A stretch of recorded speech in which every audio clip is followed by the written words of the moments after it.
On today's show, the Houston Rockets jumbo lineup absolutely crushes the New Orleans Pelicans, and Jabari Smith Jr.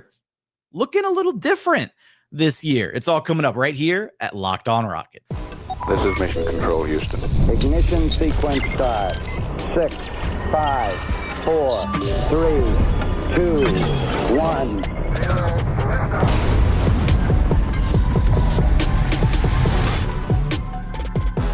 Jumbo Rockets basketball is here, and it is awesome. What is up? And welcome to another edition of Locked On Rockets, your daily podcast home for everything Houston Rockets basketball. As always, I'm your host, Jackson Gatlin, native Houstonian and credentialed media member. I'm also the host of Locked On NBA Fridays. Be sure to follow along wherever you listen to your podcasts or on YouTube. Just search Locked On Rockets, where the best way you can help us grow our show is to listen every single day on a podcast platform of your choosing, and then like, comment, subscribe on YouTube. On today's show, we're going to be talking about the Rockets' 130-128 win. The box score doesn't do it justice. They were firmly in control of this game until the two C teams were going back and forth late in the fourth quarter. The 130-128 win against the New Orleans Pelicans. Shout out to Aaron Holiday for the game winner, though. Rockets stay perfect in preseason 3-0, thanks to the little Aaron Holiday little teardrop at the end of the game to secure the victory officially. We're going to be talking about this game, the Rockets starting their monsters lineup, their jumbo lineup with Steven Adams entering the mix alongside the other four quote-unquote penciled-in starters of Thompson, Kevin Durant, Alperen, Sengun, and Jabari Smith Jr., how that lineup looked when they played together on the floor, how dominant they were together. Jabari Smith Jr. moving a little bit different this season, looking like we might be headed for a Jabari Smith Jr. year 4 leap. And tell you what, there's a chance that it looks really, really special. Talk about the impact of Tari Eason and Reed Sheppard off the Rockets bench, as well as the fact that the Rockets looked incredible despite having relatively bad games from Kevin Durant and Alperen Sengun, all things considered.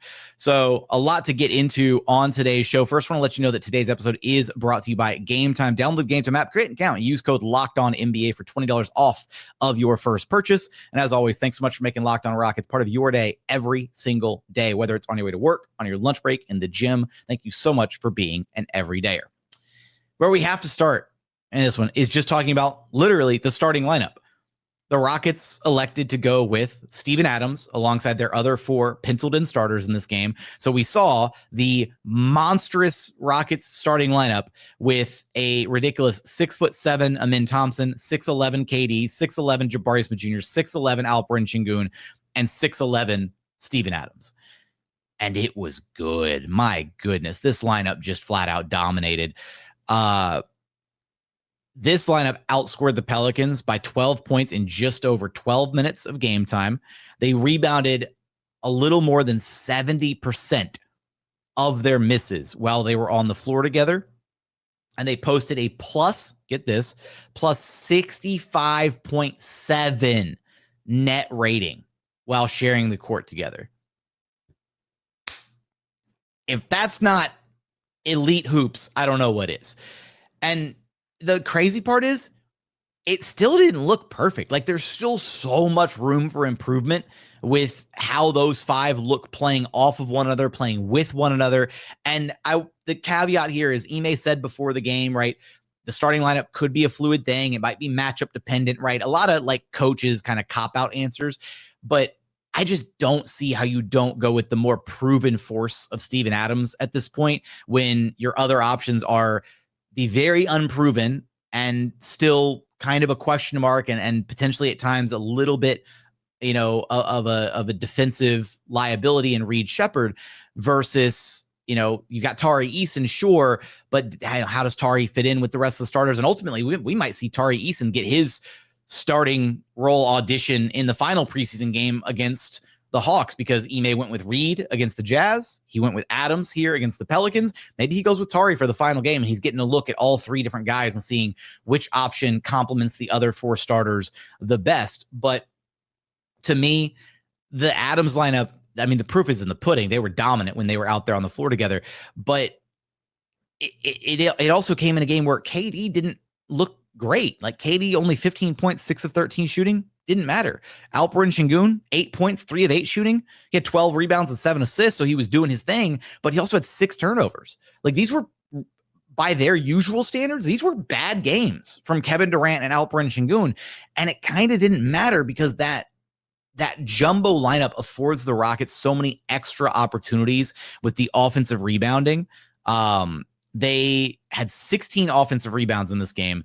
It was only a 16-14 advantage in the offensive rebound department by the end of the game, but it felt like a much bigger advantage than that throughout the game.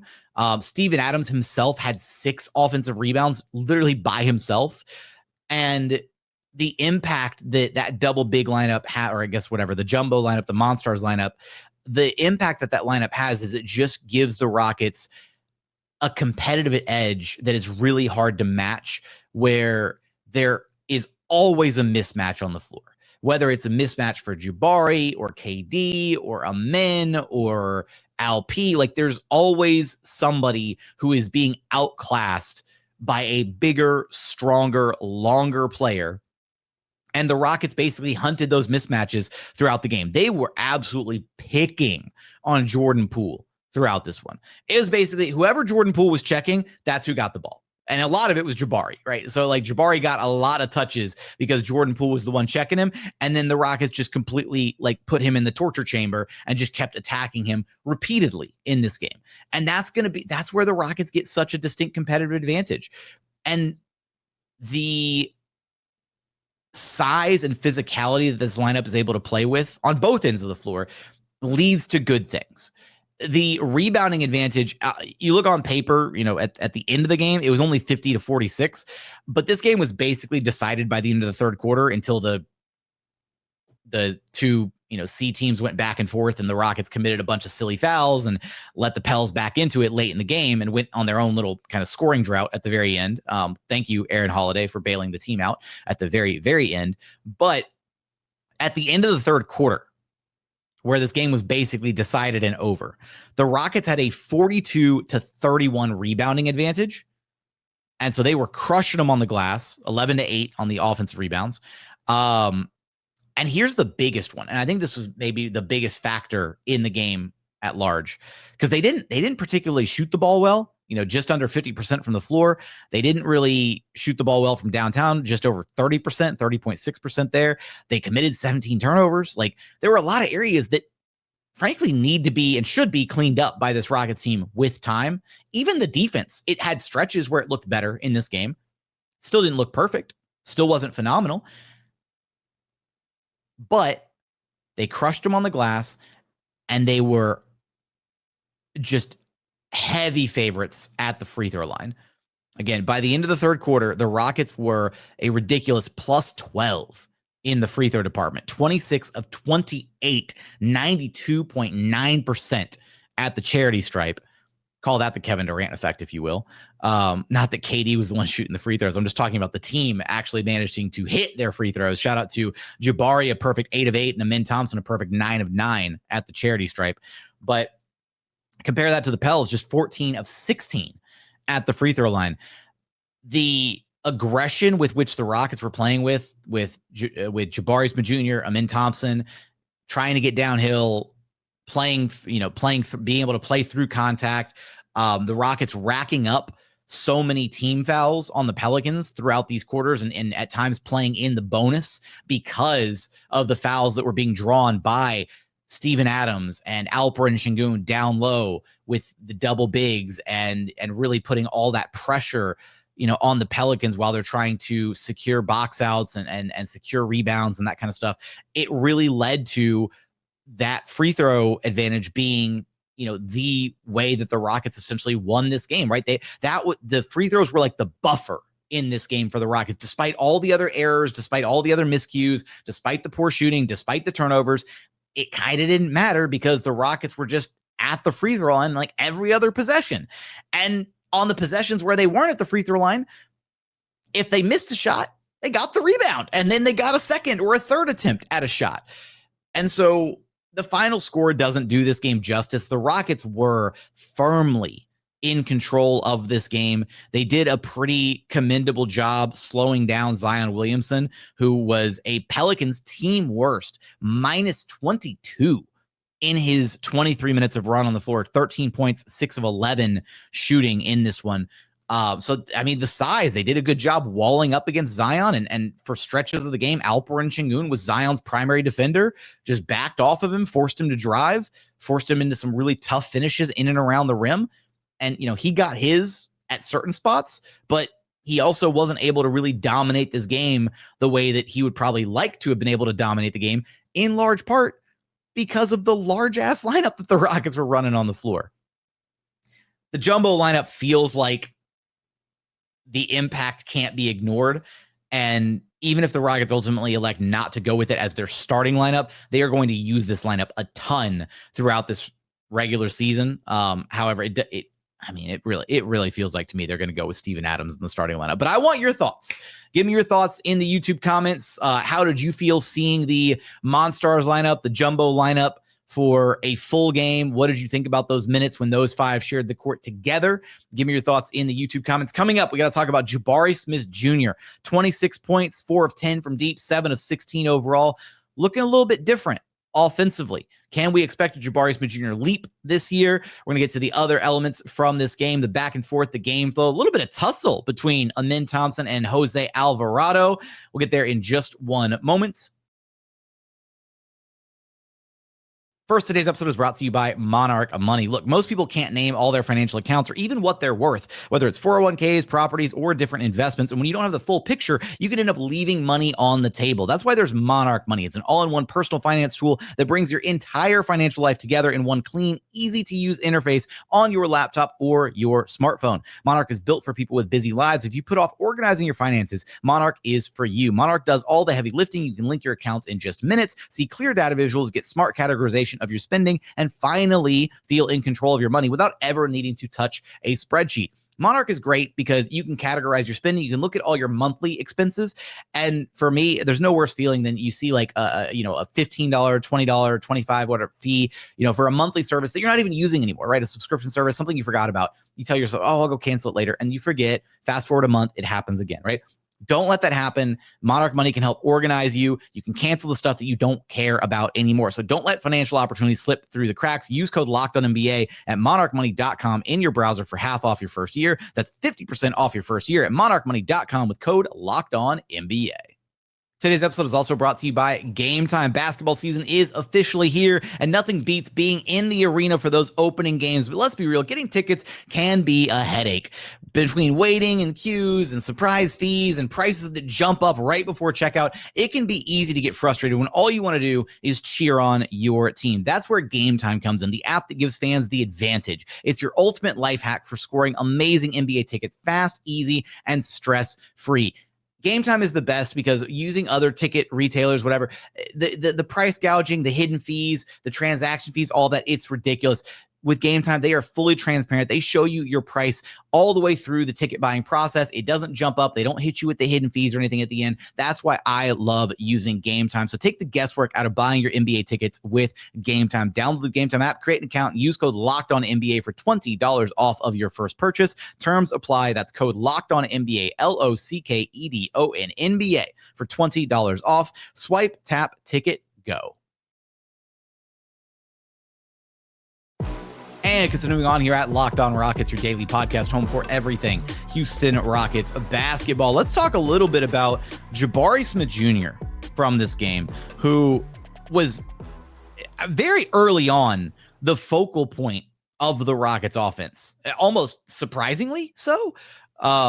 Finished the game 26 points on 7 of 16 shooting, was 4 of 10 from downtown, 8 of 8 from the free throw line. He had 5 rebounds, had an assist, had a steal, had a block, just 1 turnover, was a plus 23 in just 22 minutes of run. 26 points, 22 minutes, more than a point per minute for Jabari Smith Jr. And one of the things that I noticed very early on in this game, it was one of the first, maybe not the first, but like one of the very early possessions of this game where Jabari had a mismatch on Jordan Poole, and Katie had the ball kind of on like the right elbow, and Jabari had the mismatch, but wasn't immediately looking to like do anything with it. And KD like called out to him like, no, like get down there and go to work, right? So KD told Jabari to like go, like you've got the mismatch, go do your thing, right? And it immediately resulted in a bucket for Jabari Smith Jr. And to me, that's the kind of like leadership that I think maybe goes a little unnoticed from KD at times. And the fact that, one of the things that Ime told us about KD is that he's just trying to find a way for him to fit in. He's not trying to come in and be, this, he doesn't need to come in and be the leading scorer or drop 30 a night, whatever. And this was a game where you felt KD's impact at various points. You felt him when he knocked down some of those really tough mid-range jumpers that he's known for hitting, some of the ridiculous contested fadeaways and all that stuff. And if this game had gotten to a point, late where the starters were playing and like the Rockets needed more buckets and they needed like some go-to reliable crunch time scoring, that's where KD's able to, step up and he'll take over a game, right? But he didn't need to in this game. And instead he was able to, and I feel like this might be his approach in general with the younger guys on the roster, right? Is let's get everybody else going, right? Jabari, you get going. Amin, you get going. Alpi, you get going. Because KD knows he can get his pretty much whenever he wants, right? And so by kind of giving that encouragement, right, by focusing on Jabari as the focal point of the offense in this game, because he was, the beneficiary of a lot of these mismatches with the Jumbo lineup out there, it led to a really incredible game from Jabari Smith Jr. And it's not just, oh, well, he had the mismatch and that's the only reason he did good. Jabari just looks different.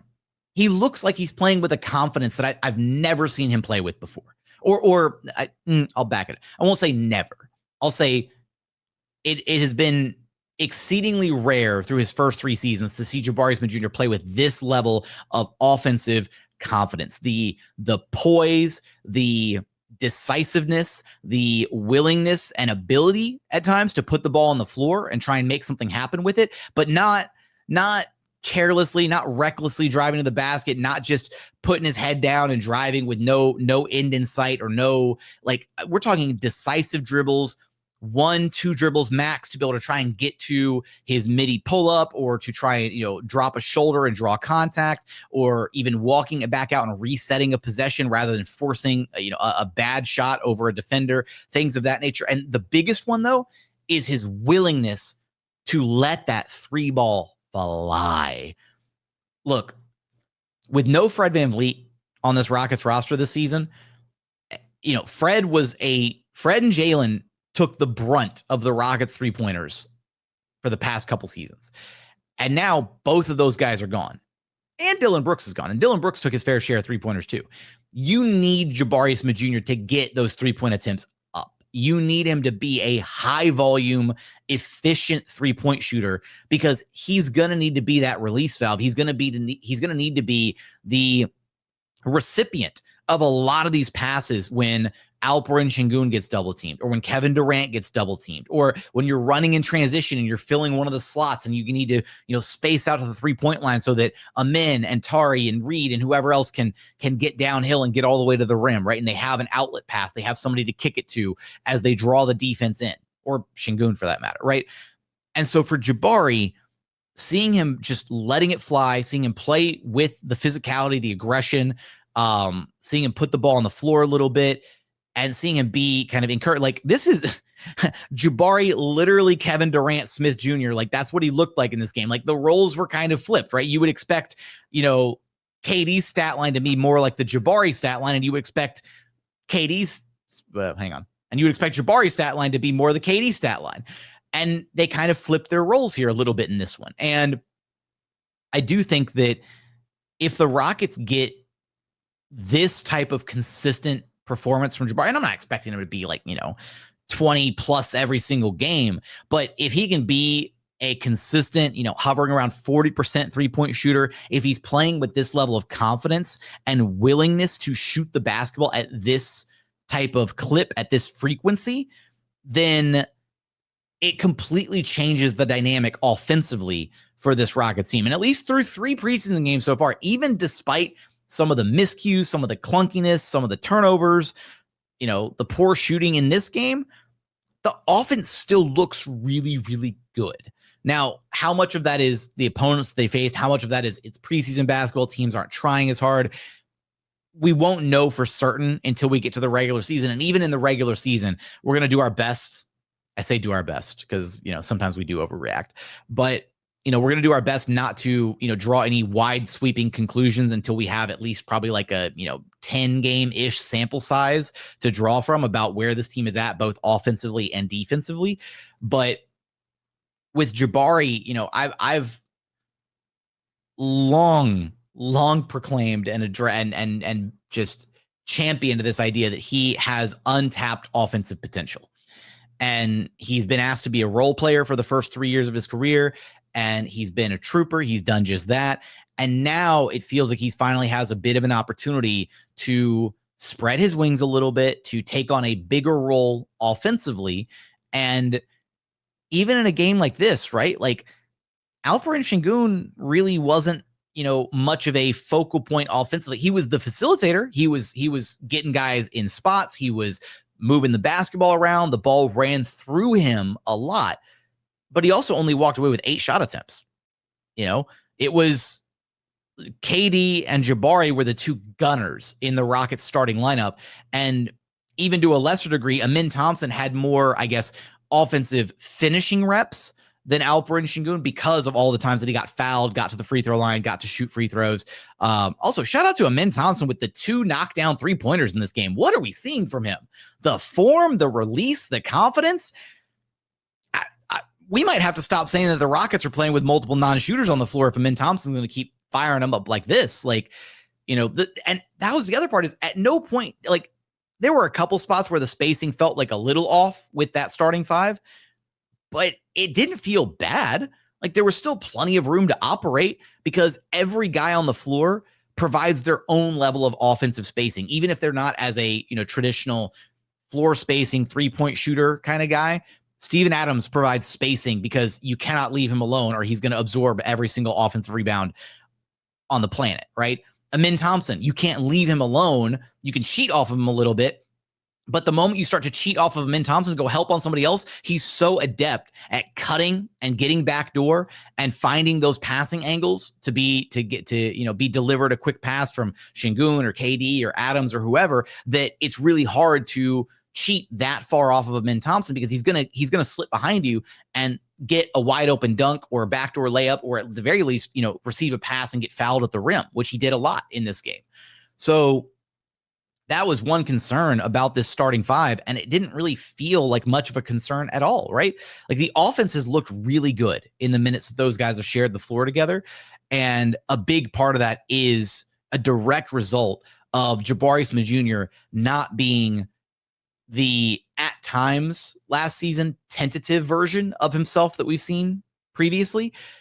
And as long as he keeps that confidence high, as long as he keeps gunning it the way that he has been through preseason so far, it'll mean good things for this Rockets team as we navigate the regular season. Coming up, want to share final thoughts from this game, the impact of Tari Eason and Reed Sheppard off of the Rockets bench, and more. We're going to get there in just one moment.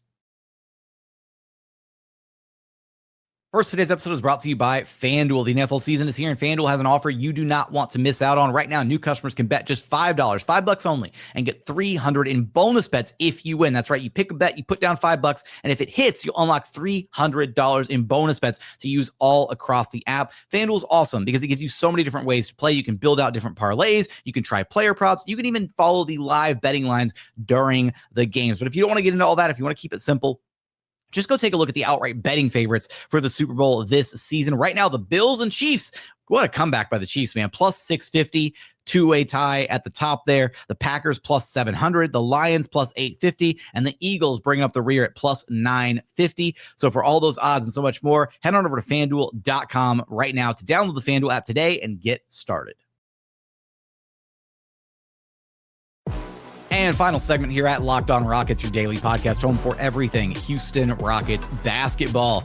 Let's talk a little Tari Eason from this one, because not only was the Rockets starting lineup really, really effective, Tari was incredible off the bench. You want to talk about Josh Okogie claiming Tari Eason is going to be sixth man of the year, is a strong start to that potential campaign. I know it's not the regular season yet, it's preseason, but those narratives, never too early to start forming them. 20 points, 9 of 15 shooting, 2 of 3 at the free throw line, 1 rebound, 2 steals, 1 block. So not Tari's usual impact elsewhere on the floor, right? Soaking up all the rebounds and, causing a bunch of, deflections and getting a bunch of steals, that kind of thing. Although it's still 2 steals is still good. I feel like we're used to seeing Tari kind of stuff the stat sheet in other ways, but in this one, it was primarily just the scoring. 20 points, good efficiency. The only thing he didn't do well in this game was shoot the 3 ball.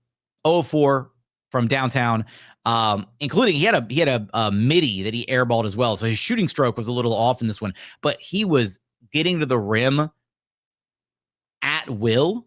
And some of Tari's finishes were, dare I say, a little crafty.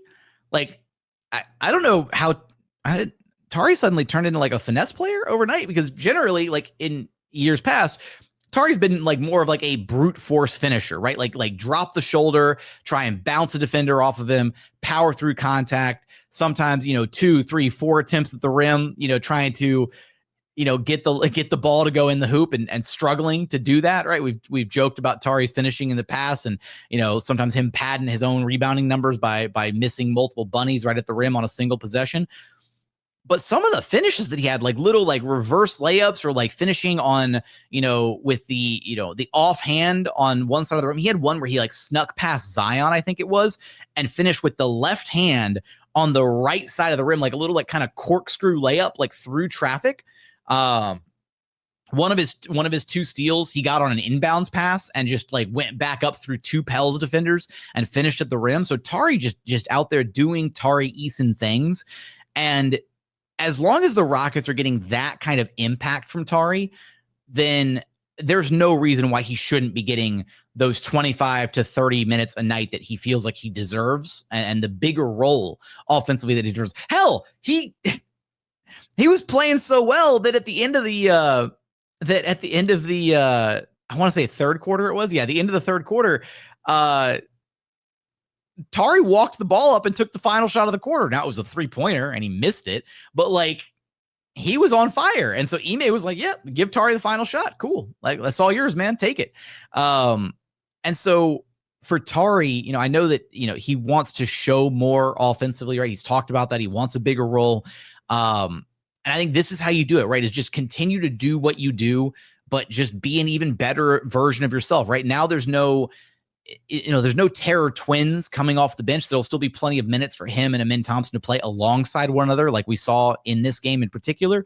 But be that disruptive force off the bench, right? Continue to be a transition terror off the bench, right? Create deflections, get good defensive stops, get out and run in transition, find ways to generate those easy opportunities for the team, where they can, score those easy transition points. I will say the Pelicans wound up actually outscoring the Rockets in points off turnovers. The Rockets had, or I apologize, I take that back.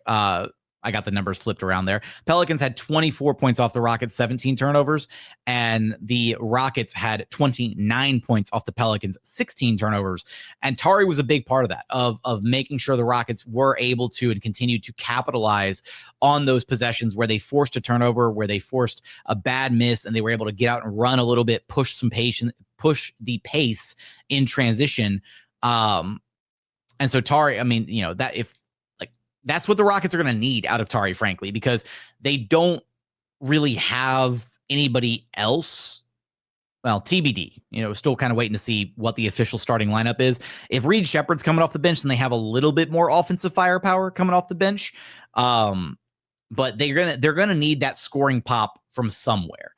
And in this game, they didn't get their normal scoring pop from KD or Alperen Sengun, right? So Jabari stepped up, Amin stepped up, Tari stepped up in a big way, but they're going to need some consistent offensive production off the bench. And if Tari wants a bigger offensive role, that's a really easy way to, put himself in a positive light, to be able to, capitalize on those opportunities with those bench units that we'll see a lot of this season. For Reed, 13 points, 4 of 8 shooting, 3 of 6 from downtown, 2 of 2 at the free throw line, 3 rebounds, 2 assists, 1 steal, 1 block, 4 turnovers. Solid all-around game from Reed.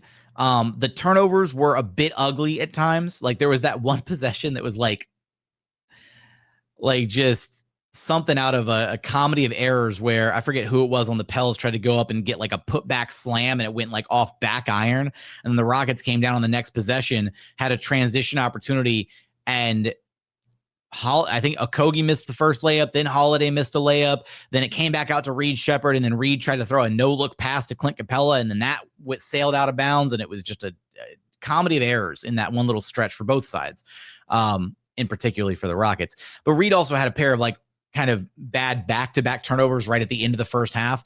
Overall, his game felt good, and I really liked his aggressiveness kind of in that third quarter after the starters went to hit the bench, and it was kind of like that was the signal of like, okay, it's going to be the B team and the C team the rest of the way. And Reed kind of took that and he was like, all right, cool. Like, now's my time to shine.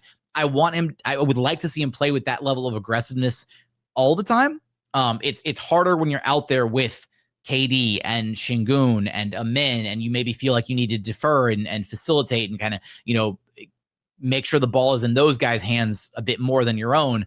But he also wasn't afraid. He had one point where he was out there with the other starters, I believe, in like the second quarter, and he was like pushing pace in transition, and nobody else was up in the front court with him, and he like pulled up for a 3-pointer because nobody picked him up at the top of the key. He missed it, but like that kind of aggression is what you need to see out of Reed, because those were some of the plays, and that's some of the stuff that like Fred VanVleet would do occasionally, right? Is to keep the defense on their toes, to keep them honest, to open things up for teammates. You have to play with a level of aggression. If you're just passive out of that point guard spot, if you're not finding ways to put pressure on the defense, then, you're just out there waiting for somebody else to make something happen. And, at that point, what value are you providing other than just being a floor spacer, just, sitting up in the corner, waiting to catch and shoot a three, which is still value, obviously. But, and look, I'm getting pushback.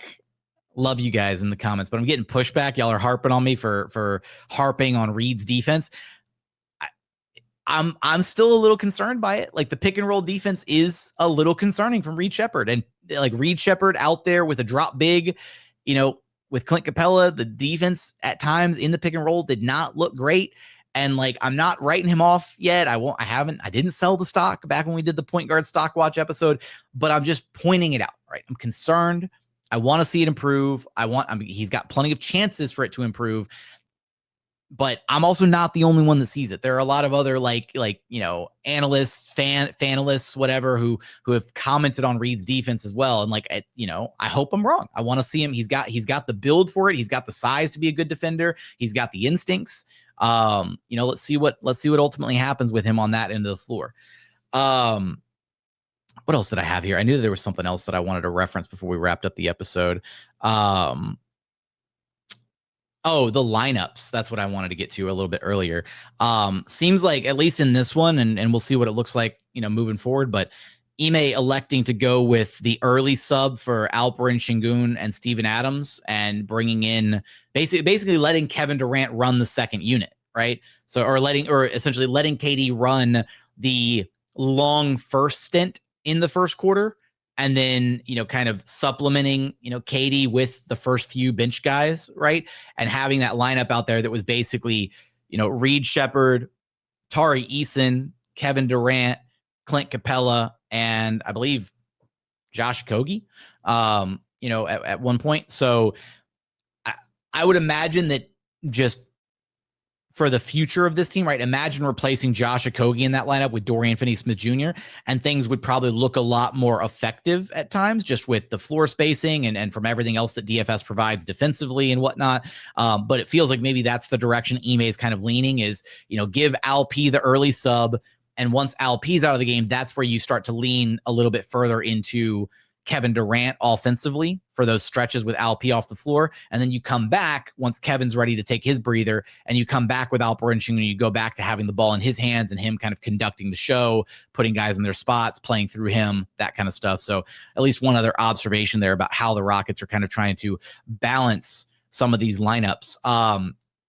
And look, at the end of the day, a lot of the stuff that the Rockets have to clean up, they'll get cleaned up. I haven't seen any super duper major, ugly, glaring issues, right? The turnovers, that's something that has to be worked on, right? Between Sengun with 6, Amin with 3, and Reed with 4.